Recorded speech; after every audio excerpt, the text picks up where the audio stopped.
Hey everybody, Omar here, the Knife Shark Guy, and I am back with another fun-filled video for you. And today we're going to be taking a look at another discontinued Spyderco knife. And then I'm going to bring out its successor. We're going to compare the two. So let's go ahead and get right into this. Going to open up the box here. The knife that we are going to be reviewing today is the Gayle Bradley I. Now, as you guys know, this knife is discontinued. They no longer make it, which is why I had to have it, because I actually have its successor right alongside here, which, by the way, I am selling. So just wanted to give you guys a good quick view. So, let's take a look at the box first. Obviously, there's nothing special. It's just a box. You do get some paperwork, a little sort of letter from Spyderco explaining what the knife is. We'll get to that in a second. But right now, we're going to take a look at the knife. And let's get over to and do the stats of this guy. So let's take a quick look at it. Here it is, the Gayle Bradley I. And as I let the knife sit here, I'm going to tell you the stats for this. So the overall length of this knife is 8.07. The blade length is 3.44. The cutting edge is 3.19. The blade thickness is 0.13. The blade material is CPM M4. It's a drop point blade with a hollow grind, and it's got a nice satin finish on it. The knife is made by knife maker Gayle Bradley. The knife is made in Taichung, Taiwan, and the entire handle length is 4.69. The material of the knife is carbon fiber and titanium. The knife itself is right hand, left hand, tip up, tip down on the pocket clip. It's a four-way position, so you can have pocket clip there, there, there, and there, just like on the Gayle Bradley II. So you can open it with the thumb hole. So there you have the stats real quick. So let's go over this knife and talk about it for a little bit. So very rarely does Spyderco ever actually redo a knife.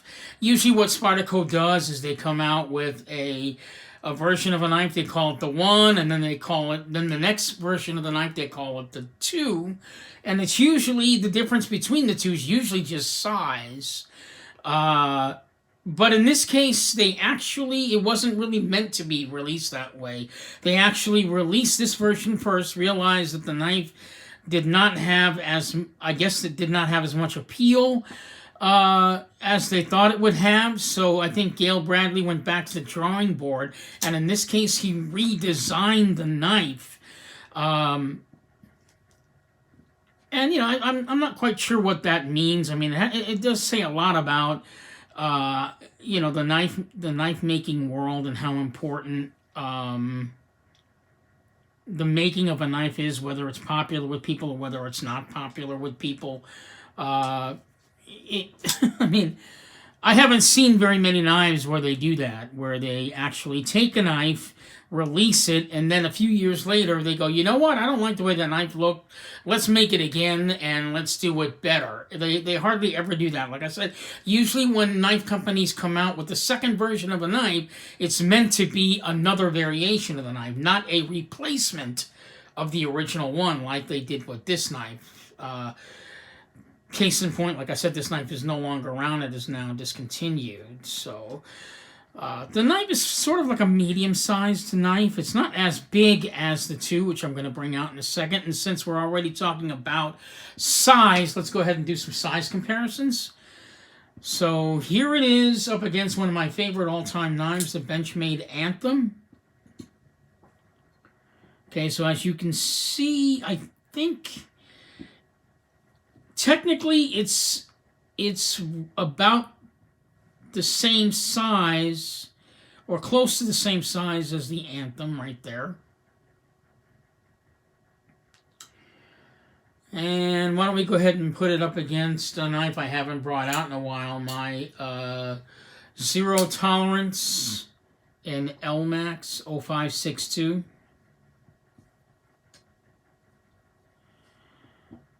It's kind of odd because, believe it or not, this knife is not as big as this one. It's a little smaller blade length. Like I said, this is 3.34 and this is 3.5. So, you know, you can't really tell, but it is slightly smaller than the 3.5. But again, it's the design of the knife that causes that. I mean, the handle is obviously much bigger than the blade itself in this case.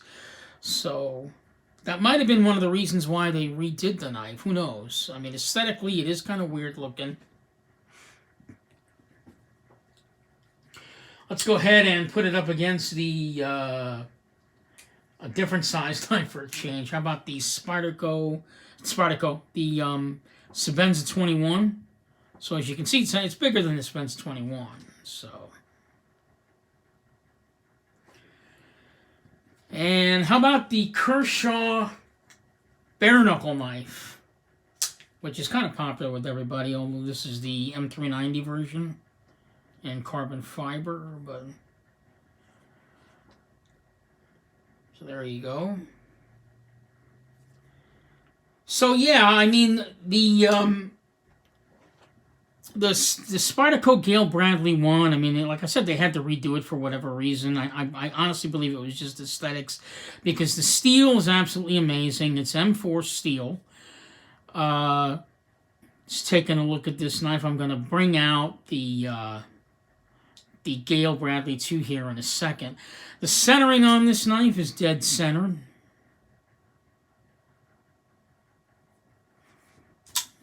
Okay. One of the things I found kind of a little interesting is they said it was pretty difficult to shift the liner lock over to close the knife, but I didn't have that problem. I think the jimping obviously helped on this. It's not very hard jimping or rough jimping. I think it's perfect.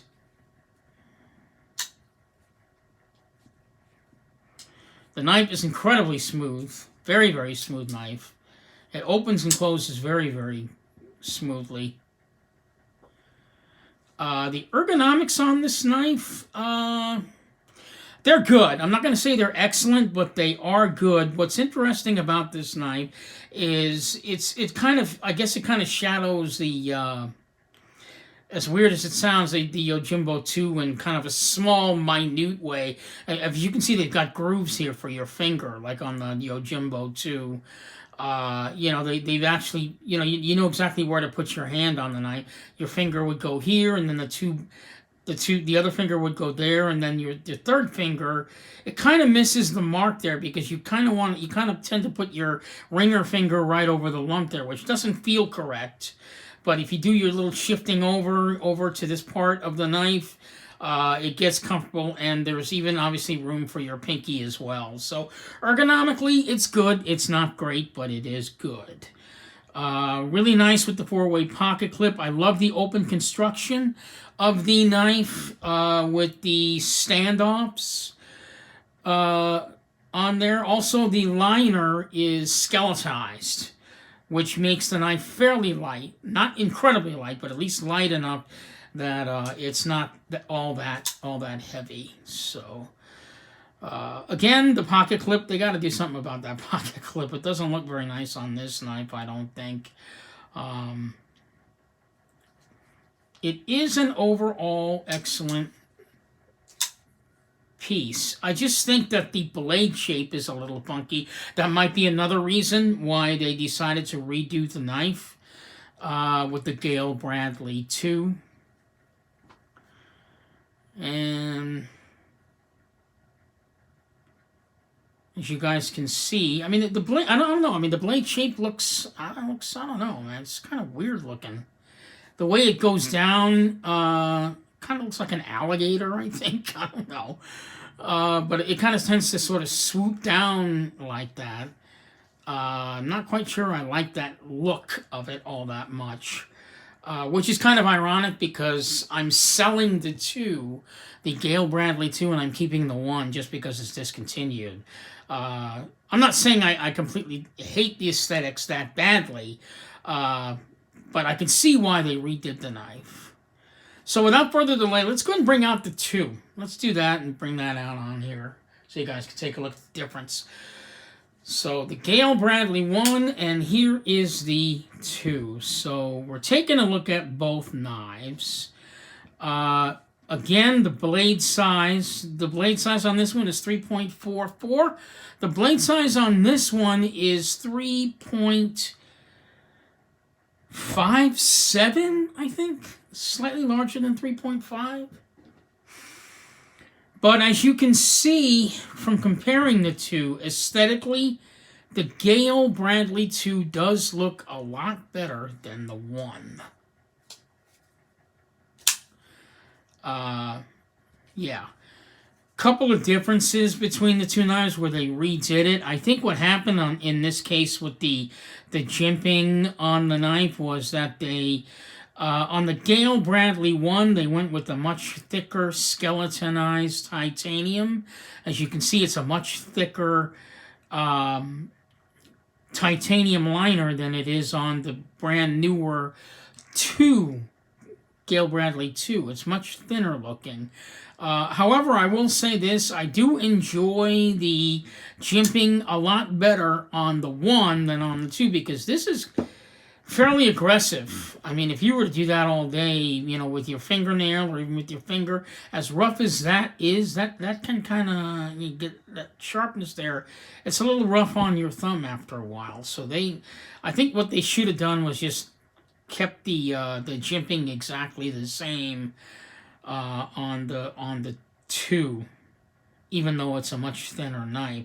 It is definitely a much lighter knife than the 1. The 1 is obviously much more bulkier in size, bulkier in carry. So ergonomically, I can't necessarily say that the ergonomics are better on the 2 than it is on the 1. I can honestly tell you that they're both good ergonomically. They're just completely different.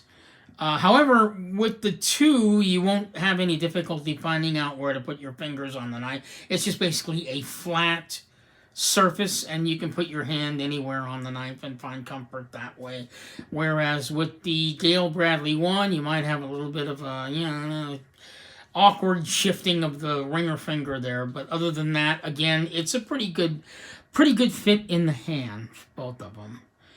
As you can see on the Gayle Bradley I, they put in a lanyard hole, which they decided to take out on the Gayle Bradley II. So that was kind of interesting. Again, with the Gayle Bradley II, 4-way position pocket clip. So it's tip up, tip down, right, left carry, which I think is fantastic. So both knives are completely ambidextrous, which is great. Both knives sport M4 steel. And the blade shape on the 2, aesthetically, it's a much, much nicer improvement, I think, overall. Yeah, definitely.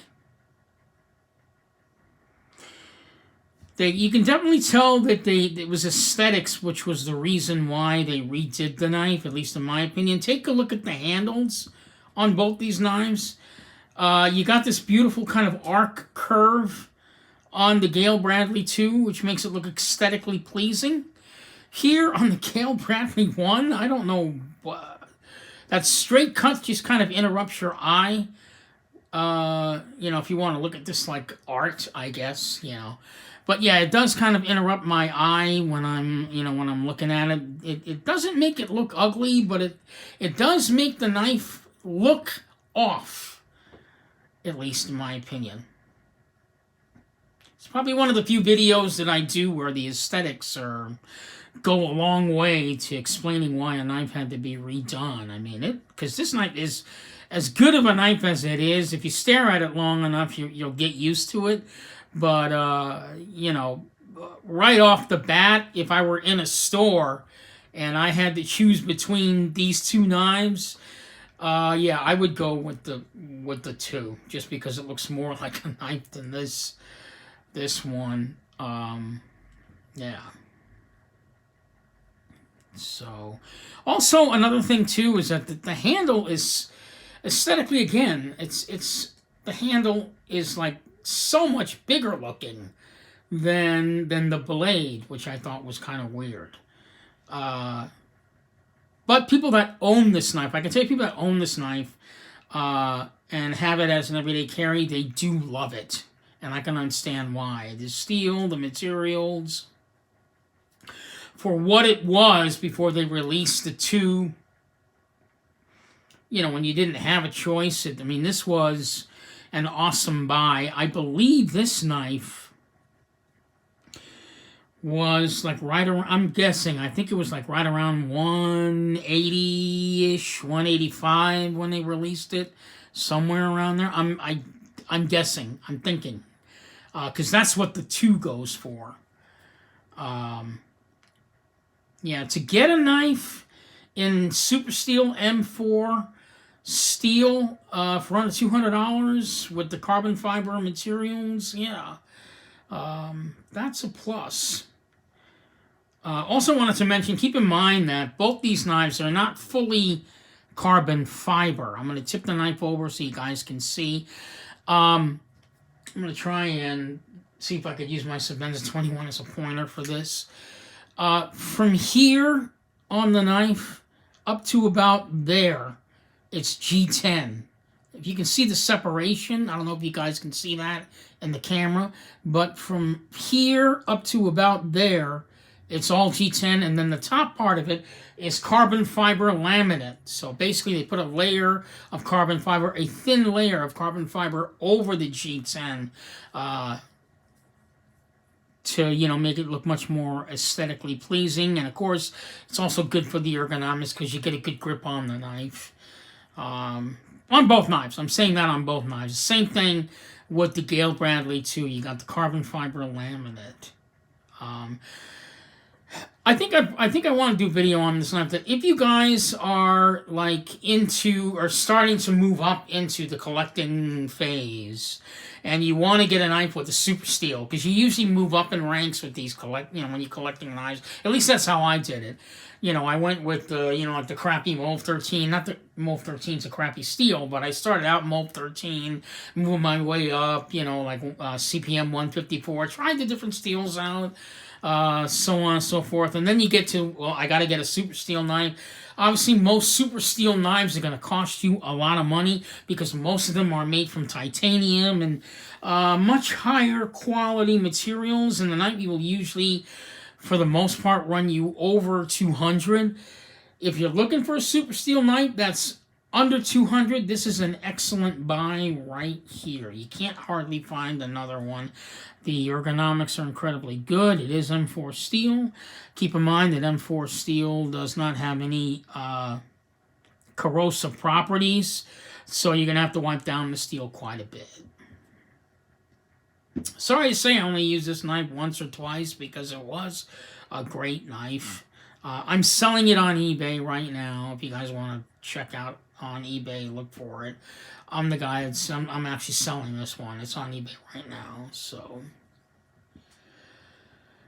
Not much more to say about these two. They're both made in Taiwan, Taichung factory, which they've had a history of putting out excellent quality knives for Spyderco in that factory. So there you have it, a comparison between the unboxing, I guess, of the Gayle Bradley I and comparing it to the Gayle Bradley II. In closing, I would just like to say I can understand why they no longer make this knife and decided to redo it, because this knife really is aesthetically much more pleasing. You also get a much larger blade to work with than on the one. Again, I think the jimping on this was a bad choice. They should have just went ahead and put the original jimping they had on the one, because after a while, that might, it's a bit abrasive on your thumb, but I'm pretty sure you probably would get used to it. But in the beginning, yeah, it's pretty abrasive, so. There you have it, the Gayle Bradley I, the Gayle Bradley II. Check them both out. If you can find this knife, the knife now goes for like close to $300 just because it's discontinued. This one you can find for like I think I've seen it as low as like $175. I think I even saw it like $166, something like that, on eBay. Yeah, they've got deals on this one. So if you're looking for your first super steel knife, I highly recommend the Gayle Bradley II. It's a beautiful knife. And that knife's going to serve your cutting needs if you're going to be cutting all day. A super steel is a good way to go. So this is Omar, the Knife Shark Guy, signing off with the Gayle Bradley I, Gayle Bradley II comparison. I've got, to close, I've got a new knife coming. I'm hoping it comes next week. That's going to be a custom. One of a kind, custom, handmade by Des Horn. I really can't wait to get my hands on that one. I've been waiting forever for it. Yeah. So there you have it, the Gayle Bradley I and Gayle Bradley II. I forgot to mention, I got this knife on eBay. It came from Russia. I waited 3 weeks to get this knife because they're having severe problems with the pandemic. So if you guys are on eBay or on Amazon or wherever it is that you guys like to shop for knives, I would suggest not going and purchasing a knife from Russia because it'll take you forever to get it. Like I said, I waited 3 weeks for this knife. So there you have it. Gayle Bradley masterpieces. Gayle Bradley I and II. Comparison. This is Omar, the Knife Shark Guy, signing off. You guys stay safe. We are 18 days away from possibly having a brand new president. Maybe not. Please vote. I know I am. I got my ballot downstairs. I'm going to vote. And hopefully the future will look brighter for all of us. Thank you so much for watching, guys. You guys have a wonderful evening. And happy knife hunting.